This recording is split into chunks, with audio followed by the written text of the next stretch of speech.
La famille, que la paix, si possible, en ces temps troublés, soit sur vous.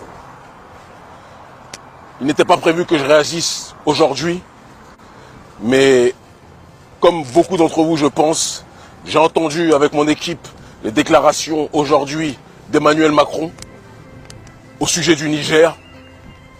Et je pense que même si on voulait faire la sourde oreille, même si on voulait faire mine de faire abstraction de cette arrogance néocoloniale, il y a des choses pour des gens qui se battent pour leur souveraineté, pour des gens qui se battent pour leur autodétermination, des gens qui se battent pour leur totale, réelle indépendance, qu'on ne peut pas laisser passer. Pour ceux qui n'ont pas entendu le propos d'Emmanuel Macron, je vais vous le résumer, parce que je pense que ça vaut son pesant d'or, et que chacun d'entre vous doit être dans une démarche que jamais d'entendre de quoi il en retourne. Emmanuel Macron, dans son allocution d'aujourd'hui devant les ambassadeurs, a appuyé le fait que même si la population nigérienne veut le départ de l'armée française ne va pas partir. Le même qui reconduit un certain nombre de migrants africains, dont des Nigériens, à la frontière, ne leur demandant pas leur avis. Le même qui laisse la xénophobie exploser dans son pays, vous dit, quand le peuple souverain du Niger veut que l'armée française parte, il vous dit, l'armée française va rester. L'ambassadeur de France, Sylvain Ité, va rester. Et nous sommes censés nous taire et accepter. De toute l'histoire de la Ve République, on pensait avoir atteint des records de négrophobie et d'arrogance paternaliste avec Nicolas Sarkozy et son fameux discours à Dakar. Mais on se rend compte avec Emmanuel Macron que chaque fois qu'il ouvre la bouche, chaque fois qu'il dit quelque chose, qu'il se prononce sur l'Afrique, il ne fait que faire exploser la température du sentiment hostile au néocolonialisme français. Macron a dit que nous ne reconnaissons pas les autorités actuelles du Niger. Nous reconnaissons Bazoum, parce que tout le monde sait que Bazoum est un pion qui n'a jamais d'ailleurs été reconnu. Parce qu'il faut qu'on en parle à un moment donné. Bazoum n'a jamais été reconnu par la population du Niger comme un représentant légitime. Il fait partie d'un groupe minoritaire issu du Nord qui n'est même pas représentatif de la majorité des Nigériens. Il a été placé comme pion de Issoufou. Et il a accentué son processus de légitimité vis-à-vis de l'oligarchie occidentale en étant l'un des plus grands vassals du néocolonialisme français. En léchant plus les bottes du néocolonialisme français, il concurrençait même dans cette ligue des champions de la corruption et de la soumission au néocolonialisme. Même Alassane Ouattara disait parfois, non, le gars est trop loin. Le gars est trop loin dans le cirage des chaussures françaises. Il était dépassé. Et donc ce Mohamed Bazoum, qui n'a jamais été représentatif de la population nigérienne, ce Mohamed Bazoum qui n'a jamais été accepté par la population nigérienne, et on le voit, tellement il n'a jamais été accepté que dès lors qu'il a été démis de ses fonctions par la courageuse armée du Niger, par les courageux militaires nigériens, matérialisés, représentés par mon grand frère et ami, avec qui je m'entretiens régulièrement, le général Tchiani, qu'est-ce qui s'est passé? Le peuple est sorti massivement avec nos braves frères et sœurs avec lesquels nous sommes coordonnés, que je vous demande tous de féliciter, des frères du M62, qui se sont mobilisés, qui se mobilisaient encore hier pour dire nous ne voulons plus de l'armée française, nous ne voulons plus de l'ambassadeur de France, nous ne voulons plus de la France-Afrique qui a tué nos pères, qui a tué nos grands-pères, qui a tué nos mères, qui a tué nos grands-mères. Nous ne voulons plus ça, mais Macron force le trait. Les gens se sont exclamés, on dit non, ce discours de Sarkozy, l'Africain n'est pas rentré dans l'histoire, mais là nous sommes en plein dans l'histoire comme depuis le départ, parce que nous sommes les pères et les mères de l'histoire, comme le disait Cheikh Anta Diop, contrairement à ce que tous ces négrophobes pathologiques disciples de Gobineau veulent faire croire, mais nous ne sommes même pas là pour débattre avec eux. Mais là nous sommes en plein dans l'histoire, et Macron par contre ne veut pas sortir de notre histoire. Nous voulons écrire une histoire sans vous. Nous voulons écrire une histoire sans le néocolonialisme français. Nous voulons écrire une histoire sans l'impérialisme français. Nous voulons écrire une histoire sans les bases militaires françaises. Nous voulons écrire une histoire sans la politique de la France-Afrique sur nos terres. Mais vous ne voulez pas nous entendre. Et quand il va y avoir, ce que je ne souhaite pas, Tout le monde sait que je suis un pacifiste.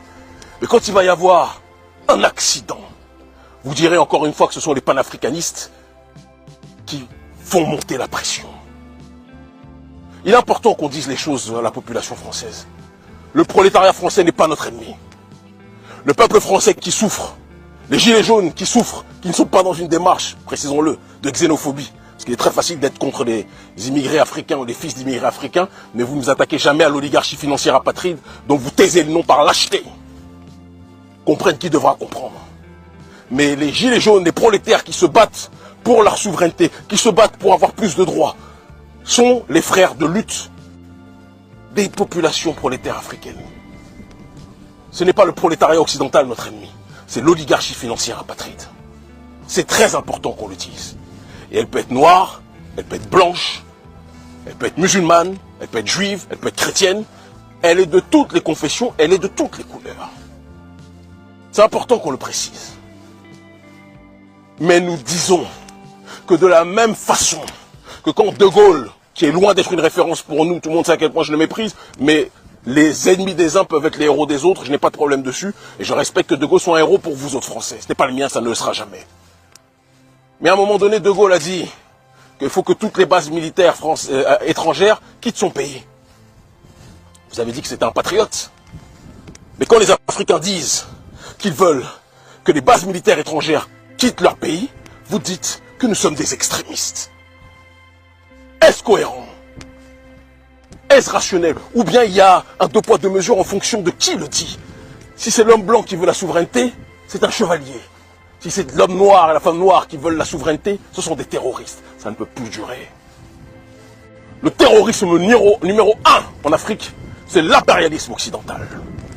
Je le dis, je le répète. Le terrorisme numéro 1 en Afrique, c'est l'impérialisme occidental. Le terrorisme numéro 1 au Niger, c'est l'impérialisme français. Il faut que quelqu'un vous le dise. Il faut que quelqu'un vous le dise.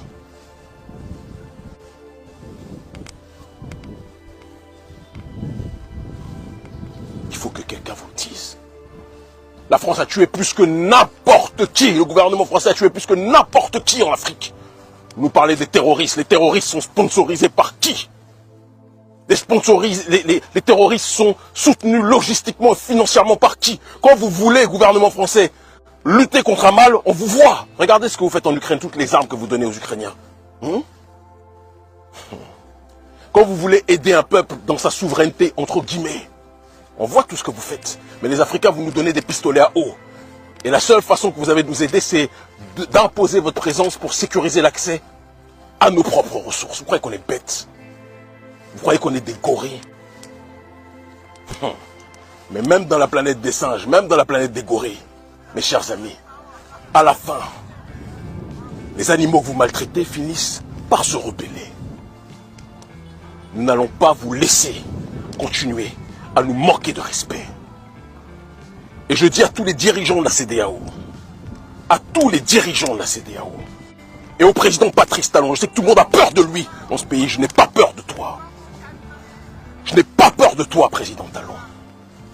Tu veux attaquer un peuple frère, le peuple du Niger, en te soumettant à la demande de la France et de l'oligarchie d'Occident. Comme Macron l'a prouvé ce matin, Macron a dit que le gouvernement français appuiera les décisions de la CEDEAO. Mais on sait en réalité que dans la traduction diplomatique, ce n'est pas appuiera, c'est téléguidera la décision de la CEDEAO. Nous le savons, nous ne sommes pas bêtes.